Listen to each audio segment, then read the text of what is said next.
حاجی صاحب نے آخری عمر میں فیکٹری لگا لی اور وہ 24 گھنٹے فیکٹری میں رہنے لگے۔ وہ 16 سے 18 گھنٹے دفتر میں کام کرتے تھے اور جب تھک جاتے تھے تو فیکٹری کے گیسٹ ہاؤس میں سو جاتے تھے۔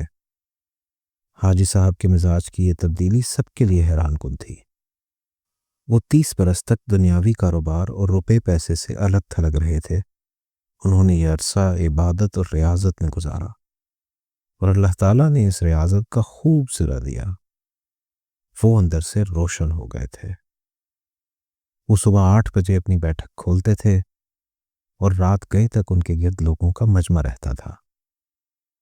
لوگ اپنی اپنی حاجات لے کر ان کے پاس آتے، وہ ان کے لیے دعا کا ہاتھ بلند کرتے تھے اور اللہ تعالیٰ سائل کے مسائل حل فرما دیتا تھا۔ اللہ تعالیٰ نے ان کی دعاؤں کو قبولیت سے سرفراز کر رکھا تھا، لیکن پھر اچانک حاجی صاحب کی زندگی نے پلٹا کھایا۔ وہ ایک دن اپنی گدی سے اٹھے، بیٹھک بند کی، اپنے بیٹوں سے سرمایہ لیا اور گارمنٹس کی ایک درمیانے درجے کی فیکٹری لگا لی۔ انہوں نے اس فیکٹری میں 500 خواتین رکھیں، خود اپنے ہاتھوں سے یورپی خواتین کے لیے کپڑوں کے نئے ڈیزائن بنائے، یہ ڈیزائن یورپ بھجوائے، باہر سے آرڈر آئے اور حاجی صاحب نے مال بنوانا شروع کر دیا۔ یوں ان کی فیکٹری چل نکلی اور حاجی صاحب دونوں ہاتھوں سے ڈالر سمیٹنے لگے۔ دنیا میں اس وقت گارمنٹس کی کم و بیش 2-3 کروڑ فیکٹریاں ہوں گی اور ان فیکٹریوں کے اتنے ہی مالکان ہوں گے، لیکن ان 2-3 کروڑ مالکان میں حاجی صاحب جیسا کوئی دوسرا کردار نہیں ہوگا۔ پوری دنیا میں لوگ بڑھاپے تک کاروبار کرتے ہیں اور بعد ازاں روپے پیسے اور اکاؤنٹ سے تائب ہو کر اللہ اللہ شروع کر دیتے ہیں، لیکن حاجی صاحب ان سے بالکل الٹ ہیں۔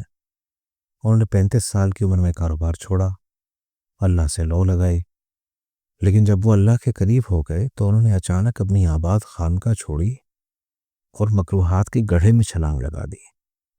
وہ دنیا کے واحد بزنس مین ہیں جو فیکٹری سے درگاہ تک گئے اور پھر درگاہ سے واپس فیکٹری پر آ گئے۔ حاجی صاحب کی کہانی ایک کتے سے شروع ہوئی اور کتے پر ہی آ کر ختم ہوئی۔ یہ 35 برس پرانی بات تھی۔ حاجی صاحب کی گارمنٹس فیکٹری تھی۔ حاجی صاحب صبح صبح فیکٹری چلے جاتے تھے اور رات بھیگنے تک کام کرتے رہتے تھے۔ ایک دن وہ فیکٹری پہنچے تو انہوں نے دیکھا کہ ایک درمیانے قد کاٹ کا کتا کھسٹ کھسٹ کر ان کے گودام میں داخل ہو رہا ہے۔ حاجی صاحب نے غور کیا تو پتہ چلا کتا شدید زخمی ہے۔ شاید وہ کسی گاڑی کے نیچے آ گیا تھا جس کے باعث اس کی 3 ٹانگیں ٹوٹ گئی تھیں اور وہ صرف ایک ٹانگ کے ذریعے اپنے جسم کو گھسیٹ کر ان کے گودام تک پہنچا تھا۔ حاجی صاحب کو کتے پر بڑا رحم آیا۔ انہوں نے سوچا وہ کتے کو جانوروں کے کسی ڈاکٹر کے پاس لے جاتے ہیں، اس کا علاج کراتے ہیں اور جب کتا ٹھیک ہو جائے گا تو اسے گلی میں چھوڑ دیں گے۔ حاجی صاحب نے ڈاکٹر سے رابطے کے لیے فون اٹھایا، لیکن نمبر میں لانے سے قبل ان کے دل میں ایک انوکھا خیال آیا اور حاجی صاحب نے فون واپس رکھ دیا۔ حاجی صاحب نے سوچا کتا شدید زخمی ہے، اس کی 3 ٹانگیں ٹوٹ چکی ہیں، اس کا جبڑا زخمی ہے اور پیٹ پر بھی چوٹ کا نشان ہے، چنانچہ کتا اب روزی روٹی کا بندوبست نہیں کر سکتا۔ حاجی صاحب نے سوچا اب دیکھنا یہ ہے قدرت اس کتے کی خوراک کا بندوبست کیسے کرتی ہے۔ حاجی صاحب نے مشاہدے کا فیصلہ کیا اور چپ چاپ بیٹھ گئے۔ وہ کتا سارا دن گودام میں بے ہوش پڑا رہا۔ شام کو جب اندھیرا پھیلنے لگا تو حاجی صاحب نے دیکھا ان کی فیکٹری کے گیٹ کے نیچے سے ایک دوسرا کتا اندر داخل ہوا۔ کتے کے منہ میں ایک لمبی سی بوٹی تھی۔ کتا چھپتا چھپاتا گودام تک پہنچا، زخمی کتے کے قریب آیا، اس نے پاؤں سے زخمی کتے کو جگایا اور بوٹی اس کے منہ میں دے دی۔ زخمی کتے کا جبڑا حرکت نہیں کر پا رہا تھا، چنانچہ اس نے بوٹی واپس اگل دی۔ صحت مند کتے نے بوٹی اٹھا کر اپنے منہ میں ڈالی، بوٹی چبائی۔ جب وہ اچھی طرح نرم ہو گئی تو اس نے بوٹی کا لقمہ سا بنا کر زخمی کتے کے منہ میں دے دیا۔ زخمی کتا بوٹی نگل گیا۔ اس کے بعد وہ کتا گودام سے باہر آیا، اس نے پانی کے حوض میں اپنی دم گیلی کی، واپس گیا اور دم زخمی کتے کے منہ میں دے دی۔ زخمی کتے نے صحت مند کتے کی دم چوس لی۔ صحت مند کتا اس کارروائی کے بعد اطمینان سے واپس چلا گیا۔ حاجی صاحب مسکرا پڑے۔ اس کے بعد یہ کھیل روزانہ ہونے لگا۔ روز کتا آتا، زخمی کتے کو بوٹی کھلاتا، پانی پلاتا اور چلا جاتا۔ حاجی صاحب کئی دنوں تک یہ کھیل دیکھتے رہے۔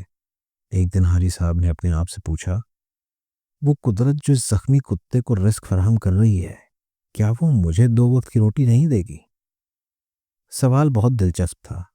حاجی صاحب رات تک اس سوال کا جواب تلاش کرتے رہے، یہاں تک کہ وہ توکل کی حقیقت کو بھانپ گئے۔ انہوں نے فیکٹری اپنے بھائی کے حوالے کی اور تارک الدنیا ہو گئے۔ وہ مہینے میں 30 دن روزے رکھتے اور صبح صادق سے اگلی صبح کاذب تک رکوع و سجود کرتے۔ وہ برسوں اللہ کے دربار میں کھڑے رہے۔ اس عرصے میں اللہ انہیں رزق بھی دیتا رہا اور ان کے دعاؤں کو قبولیت بھی، یہاں تک کہ وہ صوفی بابا کے نام سے مشہور ہو گئے اور لوگ ان کے پاؤں کی خاک کا تعویذ بنا کر گلے میں ڈالنے لگے۔ لیکن پھر ایک دوسرا واقعہ پیش آیا اور صوفی بابا دوبارہ حاجی صاحب بن گئے۔ یہ سردیوں کی ایک نیم گرم دوپہر تھی۔ صوفی بابا کی بیٹھک میں درجنوں عقیدت مند بیٹھے تھے۔ صوفی بابا ان کے ساتھ روحانیت کی رموز شیئر کر رہے تھے۔ باتوں ہی باتوں میں صوفی بابا نے کتے کا قصہ چھیڑ دیا اور اس قصے کے آخر میں حاضرین کو بتایا، رزق ہمیشہ انسان کا پیچھا کرتا ہے، لیکن ہم بے وقوف انسانوں نے رزق کا پیچھا کرنا شروع کر دیا ہے۔ اگر انسان کی توکل زندہ ہو تو رزق انسان تک ضرور پہنچتا ہے، بالکل اس کتے کی طرح جو زخمی ہوا تو دوسرا کتا اس کے حصے کا رزق لے کر اس کے پاس آ گیا۔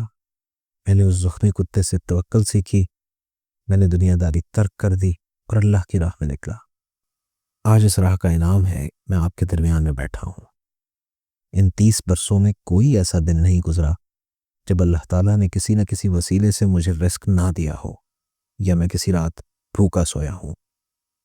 میں ہمیشہ اس زخمی کتے کو تھینک یو کہتا رہتا ہوں جس نے مجھے توکل کا سبق سکھایا۔ صوفی بابا کی محفل میں ایک نوجوان پروفیسر بھی بیٹھا تھا۔ پروفیسر نے جینز پہن رکھی تھی، اس کے کان میں MP3 کا ایئر فون لگا ہوا تھا۔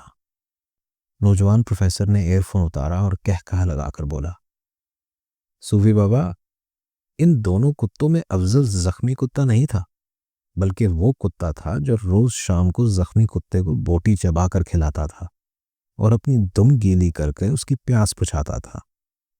کاش آپ نے زخمی کتے کے توکل کی بجائے صحت مند کتے کی خدمت، قربانی اور ایثار پر توجہ دی ہوتی تو آج آپ کی فیکٹری 500-600 لوگوں کا چولہا چلا رہی ہوتی۔